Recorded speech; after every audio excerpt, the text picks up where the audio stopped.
Hello students, आज हम लोग पढ़ेंगे क्लास 12th के chapter moving charges and magnetism के topic magnetic field on the axis of a circular current loop.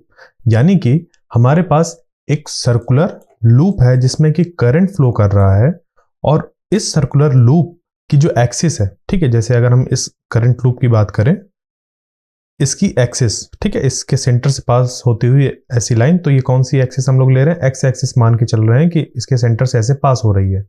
तो हमें मैग्नेटिक फील्ड इसकी एक्सिस में बताना है। अब इसकी एक्सिस में मैग्नेटिक फील्ड इस जगह पर भी हम फाइंड कर सकते हैं या इस जगह पर फाइंड कर सकते हैं, इस जगह पर या इस जगह पर, कहीं पर भी हम लोग ले सकते हैं। तो इस पे एक हम लोग जनरल पॉइंट मानेंगे P इस एक्सिस में, और फिर फाइंड करेंगे मैग्नेटिक फील्ड क्या होगी उस पॉइंट में इस सर्कुलर करंट लूप के एक्सिस में। क्लियर? इसको निकालने के लिए हम लोग यूज करेंगे बायट-सवर्ट लॉ, जहां पर बायट-सवर्ट लॉ बताता है कि मान लीजिए हमारे पास कोई एक वायर है और उस वायर में एक छोटा सा एलिमेंट है, ठीक है, डीएल, ठीक है, जिसकी लेंथ डीएल है और उस पर करंट आई फ्लो हो रहा है। तो इस करंट एलिमेंट की वजह से अगर किसी पी पॉइंट पर हमें मैग्नेटिक फील्ड बतानी है तो बायट-सवर्ट लॉ का यूज करके हम लोग मैग्नेटिक फील्ड बता सकते हैं। तो बस हमें बायट-सवर्ट लॉ का ये एक एप्लीकेशन ही है, तो उसका हम लोग को डेरिवेशन देखना है कि किस तरीके से इसका जो एक्सप्रेशन है वो निकल कर आता है और कौन कौन सी चीजें हैं जिसको कि हमें ध्यान रखना है। ठीक है, तो इसके पूरे इवैल्यूएशन में हम लोग क्या करेंगे कि ये जो सर्कुलर करंट लूप है, ये देख रहे हैं, ये ऐसा सर्कुलर करंट लूप है। सबसे पहले हम लोग ये मानेंगे कि ये जो सर्कुलर करंट लूप है, इसमें जो करंट की वैल्यू है वो स्टेडी है। ठीक है, स्टेडी है मतलब कि उसकी वैल्यू फिक्स्ड है, ठीक है, कांस्टेंट वैल्यू है करंट की। दूसरा, इसको हमें इसकी एक्सिस पे मैग्नेटिक फील्ड फाइंड करने के लिए इसमें जो छोटे छोटे एलिमेंट्स डीएल कंसीडर करेंगे, इनका हम लोग सम अप करेंगे। ठीक है, फाइनली हम लोग जाकर क्या करेंगे? सम अप करेंगे। छोटे छोटे इस पे पहले डीएल एलिमेंट्स कंसीडर करेंगे, इधर इधर इधर इधर इधर इधर, इस तरह करते करते पूरे वायर पे एक छोटे छोटे एलिमेंट्स कंसीडर करेंगे और उनकी वजह से इस पी पॉइंट पर कितनी मैग्नेटिक फील्ड होगी उन सबको सम अप कर देंगे, तो हमारा काम हो जाएगा। ठीक है, बिल्कुल वैसा ही जैसे कि हम लोग एक वायर ले रहे थे किसी भी शेप की और उस पे एक छोटा सा एलिमेंट मान ले रहे थे, वो था डीएल, और उस पे करंट था तो करंट आइडियल। इसकी वजह से यहाँ पर इस पी पॉइंट पर कितनी मैग्नेटिक फील्ड है उन लोगों ने बायट-सवर्ट लॉ से निकाला। अब अगर पूरे वायर से कह देते तो हम हर जगह की मैग्नेटिक फील्ड जो कि इस पी पॉइंट पर होती उसको सम अप कर देते, यानी कि इधर एक करंट एलिमेंट और मानते और उसकी वजह से इस पी पॉइंट पर कितनी मैग्नेटिक फील्ड है वो देखते, इधर कितनी है वो देखते, ठीक है, इसकी वजह से कितनी है इस पी पॉइंट पर वो देखते। अब क्योंकि मैग्नेटिक फील्ड सुपरपोजिशन प्रिंसिपल को फॉलो करती है तो यहाँ पर जो मैग्नेटिक फील्ड हम लोग यहाँ पर निकालते हैं वो इन सब का सुपरपोजिशन होता है, ये तीनों मैग्नेटिक फील्ड का। तो इस तरीके से हम लोग निकाल लेंगे। ठीक है, तो सेम चीज यहाँ पर अप्लाई करेंगे। तो अब चलते हैं आगे और देखते हैं कि इसमें किस तरीके से इन सब हमें जो कैलकुलेशन है, डेरिवेशन है, उसको करना है। और ये जो पूरा सेटअप है ना, ये हम लोग मान कर चल रहे हैं कि पूरा रखा हुआ है फ्री स्पेस पे, यानी कि किसी भी तरीके का यहाँ पर मीडियम मौजूद नहीं है, पूरा का पूरा है किस पे? वैक्यूम पे। क्लियर? तो देखिए, सबसे पहले क्या करना है, हम लोग को एक लूप कंसीडर करना है जो कि रखा हुआ है वाईजेड प्लेन में। तो देखिए, ये जो एक्स वाई जेड ये दिखाई दे रहा है, एक्स वाई और जेड, ये तीन एक्सिस है। तो इन तीन एक्सिस की वजह से हमारे यहाँ पर प्लेन फॉर्म होंगे। एक तो वाईजेड प्लेन, यानी कि कुछ इस तरीके का, ये जो प्लेन ऐसा दिख रहा है ना, ये प्लेन, ये जेड वाला पीछे भी जाएगा और वाई ऐसे करके ये पूरा प्लेन ऐसे बना हुआ है। ठीक, यहां तक ऐसा समझ पे आ रहा है? ये प्लेन बना हुआ है ऐसा। इसी तरीके से ये तो हो गया वाईजेड प्लेन। इसी तरीके से यहां पर हमारे पास है एक एक्स वाई प्लेन।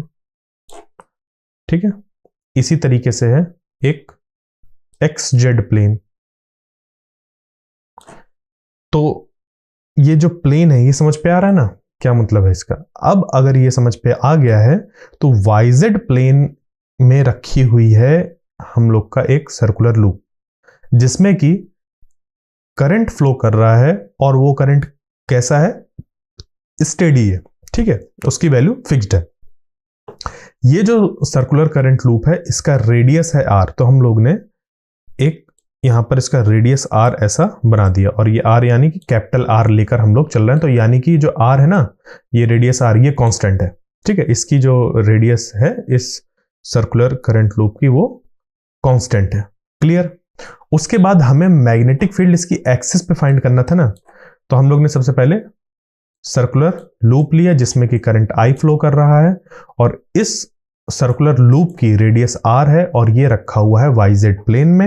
अब हमें इसकी एक्सिस पे मैग्नेटिक फील्ड बतानी है, तो सबसे पहले इसकी हम लोग एक्सिस देखेंगे। तो ये जो x एक्सिस है यही इसकी एक्सिस है, ठीक है। इस सर्कुलर लूप की एक्सिस x एक्सिस पे कोइंसाइड कर रही है, तो हम लोग ये डायरेक्ट मान सकते हैं कि जो लूप है उसकी एक्सिस x एक्सिस ही है, ठीक है। तो यही है कि the x axis is the axis of the loop.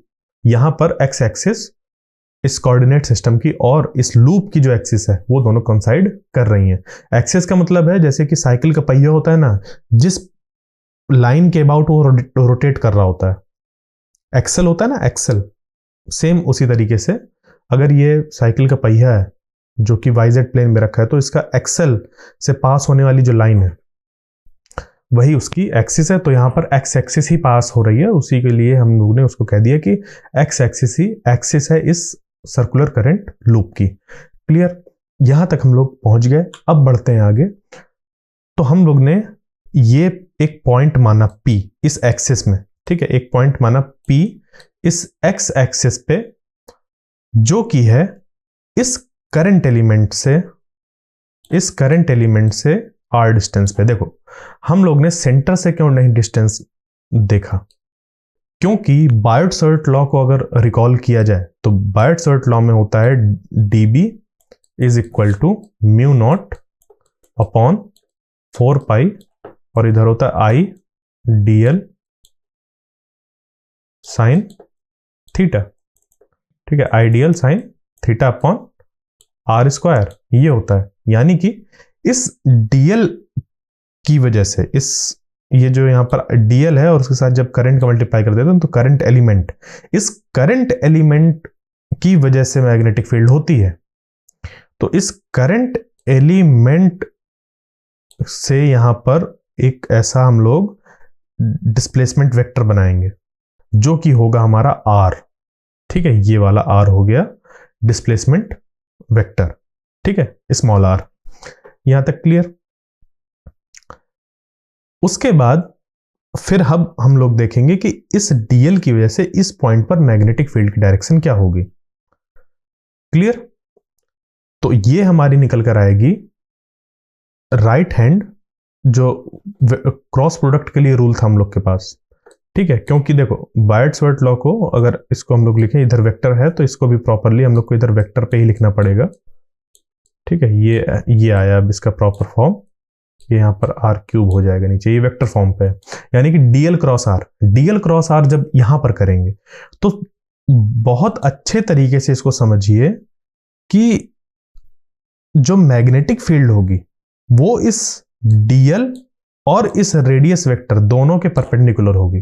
तो एक प्लेन और कंसीडर करिए, एक और सोचिए, ठीक है, इमेजिन करिए एक प्लेन है जो कि कुछ ऐसा रखा हुआ है, टेढ़ा टेढ़ा, समझ रहे हैं, कुछ ऐसा रखा हुआ है, ऐसा, और इसी प्लेन में यहां पर है इधर ऐसे एक dl और इधर है r।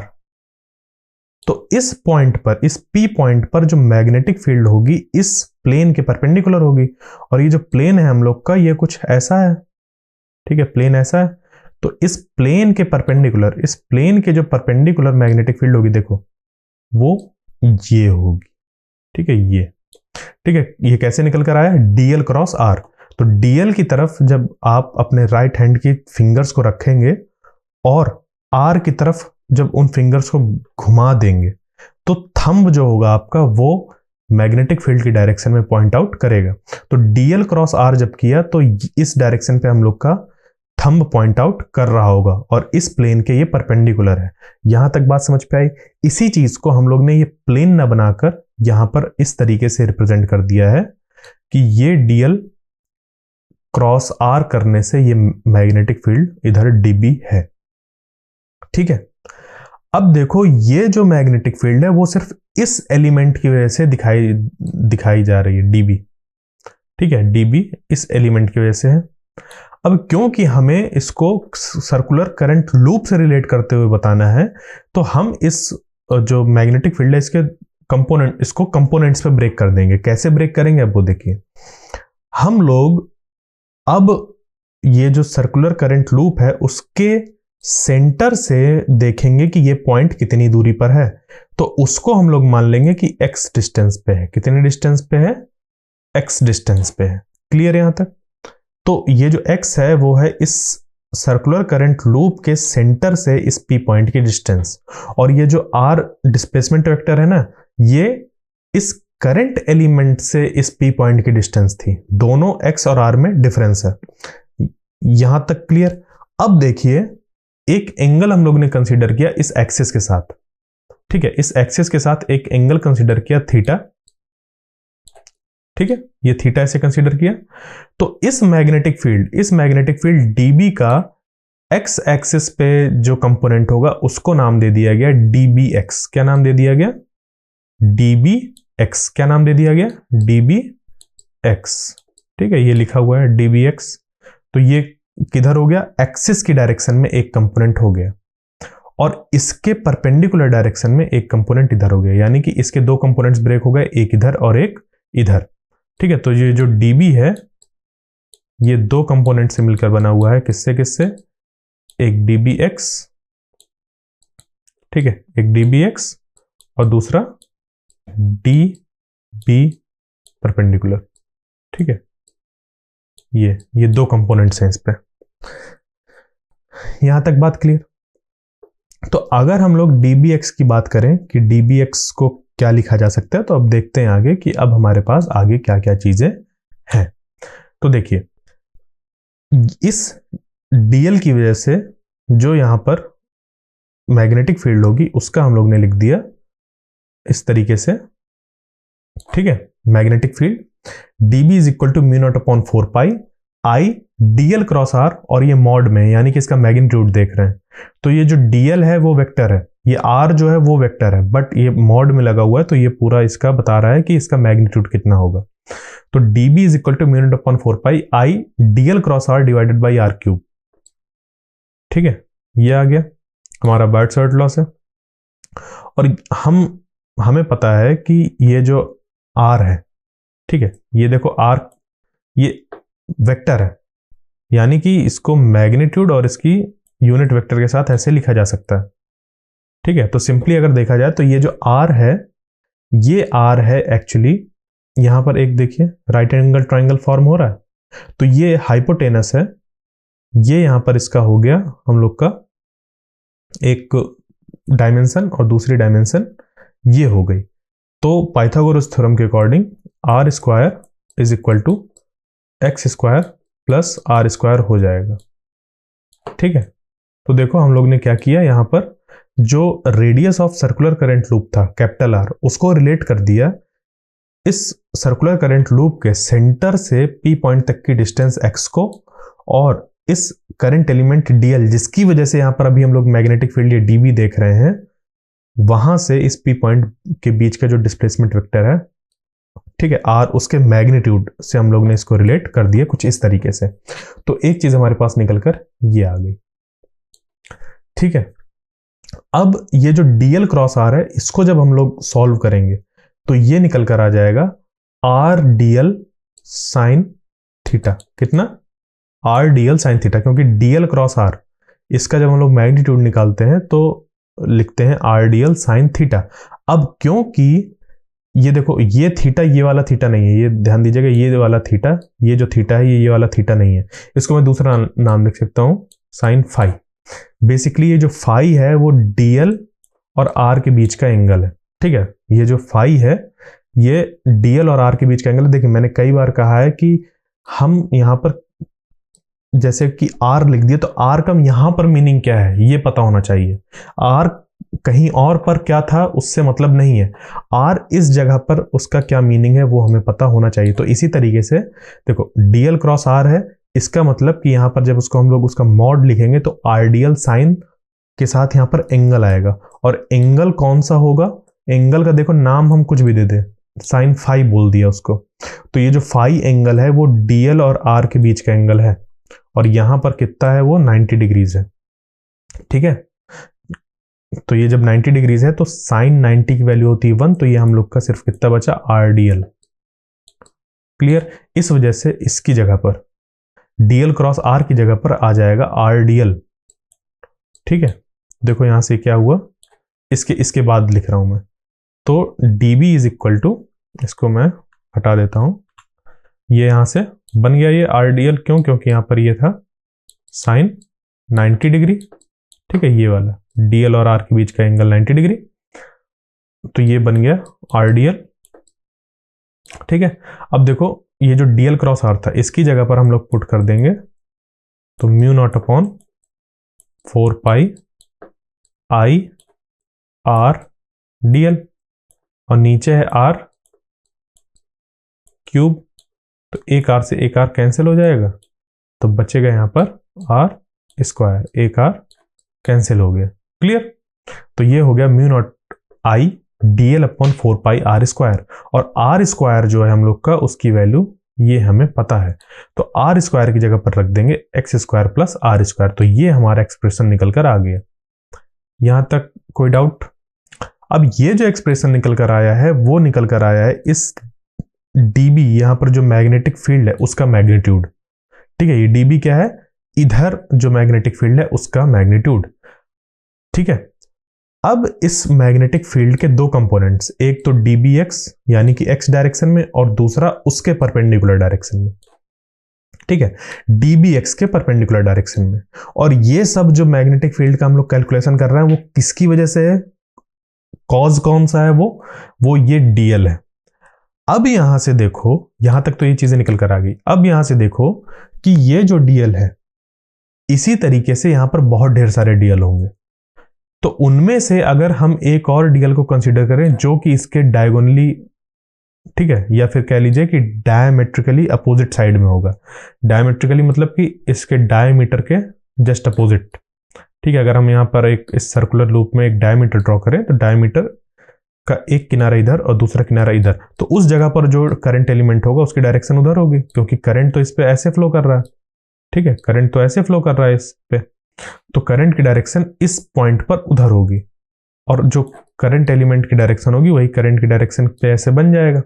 अब इसकी वजह से बिल्कुल यहां पर इस तरीके से आर एक हम लोग कंसीडर करेंगे। ठीक है, यहां पर एक्स होगा, ये कैपिटल आर होगा, बिल्कुल एग्जैक्टली जैसा कंस्ट्रक्शन ऊपर है वैसा ही कंस्ट्रक्शन नीचे हो जाएगा। ठीक है, और इस ग्रीन वाले की वजह से भी एक कंपोनेंट इधर पर आ जाएगा dBx। ठीक है, और ये जो dB परपेंडिकुलर है ये भी इधर एक निकल कर आ जाएगा, यानी कि अगर देखा जाए तो जो dBx वाले कंपोनेंट्स है, देखो एक dBx ब्लैक कलर में लिखा हुआ है, एक dBx ग्रीन कलर में, ग्रीन कलर वाला नीचे वाले को रिप्रेजेंट कर रहा है इस मैग्नेटिक फील्ड के एक्स कंपोनेंट को, और ये जो ऊपर है ये ब्लैक कलर से जो लिखा हुआ है ये ऊपर वाली मैग्नेटिक फील्ड, ये वाली जो है dB, इसके कंपोनेंट को, एक्स एक्सिस के कंपोनेंट को बता रहा है। तो देखो ये जो परपेंडिकुलर डायरेक्शन वाले कंपोनेंट है वो इक्वल एंड जस्ट अपोजिट है, इक्वल एंड जस्ट अपोजिट है, यानी कि ये एक दूसरे को कैंसिल आउट कर रहे हैं, ये एक दूसरे को कैंसिल आउट कर रहे हैं, तो बच कौन सा रहा है, बच रहा है सिर्फ एक्स एक्सिस वाला। ये वाले जो बाकी सारी चीजें इनको हम लोग हटा सकते हैं और ये लिख सकते हैं कि पूरा का पूरा जो कंपोनेंट है सिर्फ बच रहा है एक्स डायरेक्शन वाला। यानी कि अगर हम लिखना चाहें तो इस dB के, ये जो हम लोग ने कैलकुलेट कर लिया है dB, इसके एक्स एक्सिस वाले कंपोनेंट को हम लोग निकालकर उसको सम अप कर सकते हैं ऑल ओवर द यहां पर जो भी हमारा सर्कुलर करंट लूप है। ठीक है, तो अब इसके अगला स्टेप क्या होगा, इस पे हम लोग जितने भी dBx वाले कंपोनेंट्स हैं उन सबको ऐड कर देंगे। तो देखो dBx वाले कंपोनेंट क्या होंगे, सारे ऐड होंगे, और ये जो dBx कंपोनेंट है वो क्या है, dB का cos थीटा है, dB का कॉस थीटा है। समझे यहां से बात क्लियर। और डीबी हम लोग अभी निकाल कर आए हैं। डीबी हमारा जो कंपोनेंट था वो क्या था, वो था mu naught upon 4 pi I d l upon r square की जगह पर हो गया था x square plus are square. देखिए आप एक एक करते हुए लॉजिक लेते हुए आगे बढ़ेंगे तो कोई प्रॉब्लम नहीं होगी डेरिवेशन में। ठीक है, डेरिवेशन में ऐसा कुछ डिफिकल्टी नहीं होती है, बस हमें लगता क्या है कि बहुत बड़ा है, लेंदी हो रहा है। तो प्रॉब्लम यहाँ आती है जब हम लोग ने उस पर ये नहीं ध्यान दिया होता है कि आखिर चीजें हो कैसे रही हैं। देखिए अब यहाँ पर हम लोग के पास ये आया डीबी, और डीबी का सिर्फ हम लोग एक्स वाला कंपोनेंट ही ले रहे हैं। ठीक है, सारे एक्स वाले कंपोनेंट सम अप होंगे तो समेसन डीबी एक्स कर दिया, और डीबी एक्स होता है हम लोग का इस डीबी का इधर, क्योंकि थीटा इसके साथ बन रहा है तो डीबी कॉस थीटा। ये आप लोग ने 11th में वेक्टर जब पढ़े होंगे तब पढ़ा होगा, नहीं पढ़ा तो मैं यहाँ पर थोड़ा सा रिवाइज कर देता हूं कि मान लीजिए कि इस तरीके से कोई आपके पास एक वेक्टर है और उस वेक्टर के साथ यहाँ पर थीटा एंगल ऐसे फॉर्म करता हुआ एक इधर है। ठीक है, तो इस ये जो वेक्टर है हम लोग का ए वेक्टर, इस वेक्टर के दो कंपोनेंट्स ब्रेक किए जा सकते हैं, एक इधर और एक इधर। तो जिस कंपोनेंट के साथ थीटा ऐसे फॉर्म हुआ होता है वो कंपोनेंट होता है हम लोग का ए कॉस थीटा, और इधर वाला जो कंपोनेंट होता है वो होता है ए साइन थीटा। यानी कि ये परपेंडिकुलर वाला कहलाता है और ये कहलाता है उसी डायरेक्शन पे। ठीक है, ये क्लियर। अब क्योंकि सारे परपेंडिकुलर वाले जो कंपोनेंट्स थे वो सबके सब एक दूसरे को कैंसिल आउट कर देंगे।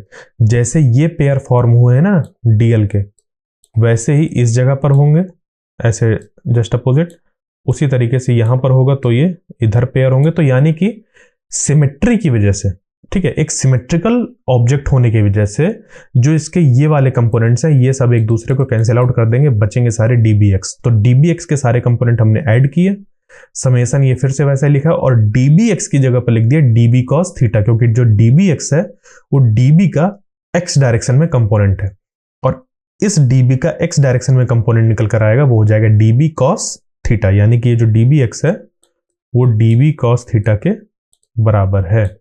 ठीक है, बस इतनी सी चीज थी यहां पर। अब बस इसके आगे हम लोग चीजें सॉल्व कर लेंगे। तो इसके लिए हम लोग क्या करेंगे, अब डीबी की तो हमें ये एक्सप्रेशन पता है, ये होता है, हम कॉस थीटा का भी एक्सप्रेशन फाइंड कर लेंगे। क्लियर। तो देखो ये हम लोग का निकल कर आ जाएगा। अब ये कैसे निकल कर आएगा वो आपको मैं बता देता हूं। तो ये एक्चुअली निकल कर आएगा कुछ ऐसा, क्योंकि यहां पर इस जगह पर हम लोग का जो एक्सप्रेशन था वो ऐसा था। ठीक है, इसको अगर लिखा जाए तो जो डीबी था, समेसन ऑफ डी, इसको मैं ऊपर से लिख देता हूं, समेसन ऑफ डीबी एक्स ये करना था और इसको लिख दिया गया समेसन डीबी। ठीक है, समेसन डीबी कॉस थीटा ये लिख दिया। उसके बाद आप क्या करेंगे, यहां पर इक्वल लगाया, ठीक है, समेसन लगा, डीबी का एक्सप्रेशन था क्या वो लिख दीजिए। तो जो डीबी का एक्सप्रेशन था वो था mu naught upon 4 pi I dl upon x square plus are square. ये था डीबी का एक्सप्रेशन और साथ में लगा हुआ है कॉस थीटा। ठीक है, साथ में लगा हुआ है कॉस थीटा। तो कॉस थीटा की वैल्यू कितनी है, ठीक है, कॉस थीटा की वैल्यू एक्चुअली देखो, जो यहां पर कॉस थीटा की वैल्यू बनेगी वो बनेगी इसकी वजह से, यहां पर जो ये एंगल है, ठीक है, ये थीटा एंगल इधर पे आ जाएगा इस कैपिटल आर और स्मॉल आर के बीच में। तो जब कैपिटल आर और स्मॉल आर के बीच में ये एंगल होगा तो जो कॉस थीटा फॉर्म होगा वो हो जाएगा यहां पर। अब देखो ये एक राइट एंगल ट्रायंगल है, यहां पर ये 90 डिग्री फॉर्म कर रहा है, इस वाले ट्रायंगल को तो है ये वाला जो ट्रायंगल है ऐसा, तो यहां पर ये 90 डिग्रीज है और ये एंगल है। ठीक है, ये थीटा था, ये थीटा, ठीक है, ये थीटा, तो ये हम लोग का 90 माइनस थीटा, ये 90 माइनस थीटा, तो ये थीटा, तो ये 90 माइनस थीटा, ये 90 माइनस थीटा, तो ये थीटा। ठीक है, ये इस तरीके से आपने हाई स्कूल में बहुत ढेर सारा इस तरीके से एंगल्स फाइंड किए होंगे जब लाइन एंड एंगल्स के बारे में पढ़ा होगा। तो इस तरीके से यहाँ पर हमारा ये थीटा निकल कर आ गया। अब ट्रिग्नोमेट्री के अकॉर्डिंग, जो कि आपने 10th में भी पढ़ा है, 11th में भी पढ़ा है, जो कॉस थीटा होता है वो होता है बेस अपॉन हाइपोटेनस। अब क्योंकि एंगल फॉर्म हो रहा है इस आर्म के साथ, तो ये है बेस, तो ये बेस अपॉन हाइपोटेनस हो गया आर अपॉन ये। ठीक है, ये आर। अब ये जो आर है, ये आर है, याद करिए R square is equal to था x square plus are square, याद आया। अब यहां पर हमें जरूरत है आर की, तो दोनों तरफ ले लेंगे अंडर रूट, तो ये बन जाएगा x square plus are square to the power 1/2। यहां तक clear. R is equal to निकल कर आ गया x square plus are square to the power 1/2, यानी कि दोनों तरफ अंडर रूट ले लिया, तो हमारा ये एक्सप्रेशन निकल कर आ गया। तो capital r by small r, यहां पर देखो इस आर, ये वेक्टर लिखा हुआ है, इसका मैग्नीट्यूड को यूज करेंगे, तो ये कैपिटल आर अपॉन ये आ जाएगा x square plus are square to the power 1/2। तो कॉस थीटा की जगह पर इसको जैसे ही हम लोग पुट करेंगे, तो ये पूरा जो एक्सप्रेशन होगा वो ये बन जाएगा म्यू नॉट अपॉन 4 पाई आई समेसन, देखो इधर ले आएंगे डीएल पर। ठीक है, ये जो समेसन है ये इधर डीएल पर आ जाएगा, क्योंकि जो छोटे छोटे टुकड़े हैं वो डीएल के ही हैं, बाकी तो सब अपने आप में कांस्टेंट है, मतलब फिक्स है, इस तरीके से कहा जाए। कांस्टेंट नहीं कहा जाएगा, उनको फिक्स कहा जाएगा। जो छोटे टुकड़े हैं वो डीएल वाले दिख रहे हैं, तो समेसन डीएल का होगा, तो समेसन डीएल लिख दिया, और नीचे आ जाएगा यहां पर x square plus are square. ठीक है, और कॉस थीटा की जगह पर आ जाएगा r upon x square plus are square to the power 1/2। ठीक है, टू द पावर 1/2 यहां पर आएगा, तो x square plus are square to the power 1/2। ठीक है, टू द पावर 1/2। अब देखो, क्योंकि यहां पर ये सेम बेस है, x square plus are square, इधर x square plus are square, ये दोनों सेम बेस के हैं, तो इनकी जो पावर होंगी वो एड अप हो जाएंगी। तो इधर पावर है 1, उधर है 1/2, तो 1 प्लस 1/2 कितना हो जाएगा 3/2। कितना हो जाएगा 3/2, यानी कि इस पूरे चीज को मैं हटाकर लिख सकता हूं क्या, टू द पावर 3/2। ठीक है, अब देखो समेसन जो डीएल लिखा हुआ है, समेसन डीएल, यानी कि ये जो डीएल है इसको अगर हम छोटे छोटे छोटे छोटे छोटे जो इसके टुकड़े हैं उनको सबको ऐड कर दें, तो ये क्या बन जाएगा, ये बन जाएगा इस सर्कुलर लूप का सरकमफ्रेंस। इस सर्कुलर लूप का सरकमफ्रेंस, यानी कि समेसन डीएल की जगह पर मैं लिख सकता हूं 2 पाई आर। ठीक है, ये लिखा जा सकता है। तो जब ऐसे हम लोग लिख सकते हैं, तो ये बन जाएगा एक्सप्रेशन हम लोग का क्या निकलकर, mu naught I 2 pi r. ठीक है, और ये आर और ये नीचे इधर। ठीक है, इस तरीके से। अब यहां से देखो, ये जो हम लोग का ये यहां पर है, ठीक है, आगे वो, इसको हम लोग इस तरीके से चाहें तो 2 पाई से इसको कट करके ऐसे 2 बन जाएगा ये, और आगे हम लोग का एक्सप्रेशन निकल कर आ जाएगा। ठीक है, ये तो dbx था, हम लोग ने इसको क्या कर दिया, सम अप कर दिया। तो अब जो आगे हमें एक्सप्रेशन मिल जाएगा वो ये निकल कर देखिए आ गया। ठीक है, b is equal to b x i is equal to mu naught I r square, और ये 2 अंडर यहां पर ब्रैकेट में x square plus are square to the power 3/2, और ये आई बता रहा है कि एक्स डायरेक्शन में है ये। ठीक है, तो जो अभी हम लोग ने यहां पर कैलकुलेट किया था ये एक्सप्रेशन, देखिए बिल्कुल वही है, mu naught I r square, नीचे 2 ब्रैकेट में x square plus are square to the power 3/2। ठीक है, ये तो सिर्फ dbx का, इसका हम लोग ने क्या कर दिया, समेसन कर दिया है। तो ये एक्सप्रेशन निकल कर आ गया, इतना हम लोग का bx की वैल्यू, टोटल bx की वैल्यू, वो dbx था और ये निकल कर आ गया। क्लियर। तो ये हमारा एक्सप्रेशन निकल कर आया किसका, magnetic field on the axis, ठीक है, on the axis of circular current loop, ये एक हमारी सर्कुलर करंट लूप है, उसके एक्सिस पे मैग्नेटिक फील्ड का ये एक्सप्रेशन निकल कर आया।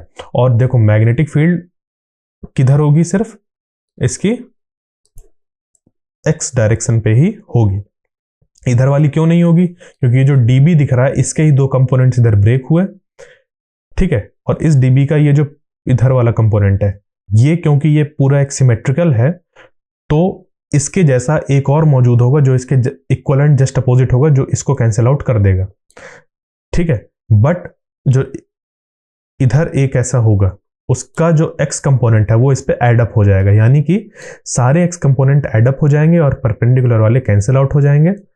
तो हम लोग चाहें तो इनको हटाकर ये बता सकते हैं कि सारा यहां पर जो मैग्नेटिक फील्ड होगा वो dbx होगा, ठीक है, dbx का सम अप होगा, ठीक है। तो हम लोग ने यहां से चीजों को लिखा, और जो dbx है वो है हम लोग का db cos थीटा, और ये जो db निकाला है, ये db निकाला है किससे, बायट-सवार्ट लॉ का यूज करके इस dl की वजह से। तो बस हम लोग का ये एक्सप्रेशन निकल कर आ गया। यहां पर cos थीटा की वैल्यू निकाल ली, ये वाला एंगल मानकर थीटा, ठीक है। इसका एक स्पेशल केस है, और स्पेशल केस ये है कि मान लीजिए ये जो पॉइंट है, ये जो P पॉइंट है, ये घटता घटता घटता घटता घटता इसी जगह पर आ गया, यानी कि ये जो x की वैल्यू है वो हो जाएगी 0, ठीक है। यानी कि अगर मैं एक ऐसी लूप मान लूं जिसमें कि जो ये पूरा का पूरा हमारा करंट लूप है उसके x एक्सिस जो है उसके सेंटर में ये जो पॉइंट है इसी जगह पर P पॉइंट कंसीडर कर लिया, यानी कि x डिस्टेंस पे ऐसा कुछ चीज आएगी नहीं, जो x की वैल्यू हो जाएगी वो हो जाएगी कितनी, 0। तो जब x की वैल्यू 0 हो जाएगी, यानी कि जो ये P पॉइंट है वो इसके सेंटर पर ही लाई करेगा, उस केस में जो मैग्नेटिक फील्ड का एक्सप्रेशन निकल कर आएगा वो निकल कर आ जाएगा इतना। कैसे, इस x की जगह पर 0 पुट करिए, तो जब इस x की जगह पर 0 पुट करेंगे हम लोग तो एक्सप्रेशन क्या बनेगा, देखिए ये बन जाएगा mu naught I r square upon 2। अब ये वाला हो गया 0, तो अंदर बचेगा r square to the power 3/2। अब यहां पर 2 है, उसकी पावर 3/2 है, तो 2 इंटू 3/2 हो जाएगा, यानी 2 से 2 कैंसिल, तो पावर यहां पर जो आर की बचेगी वो बचेगी क्यूब। अब ऊपर और ये नीचे डिवाइड हो जाएगा, तो ये बचेगा सिर्फ नीचे आर। तो ये एक्सप्रेशन निकल कर आ गया, आई डायरेक्शन बता रहा है, ये आई डायरेक्शन, आई कैप बता रहा है डायरेक्शन, ठीक है। तो बी नॉट क्या है, magnetic field on the centre of circular current loop, ये एक्सप्रेशन निकल कर आ गया।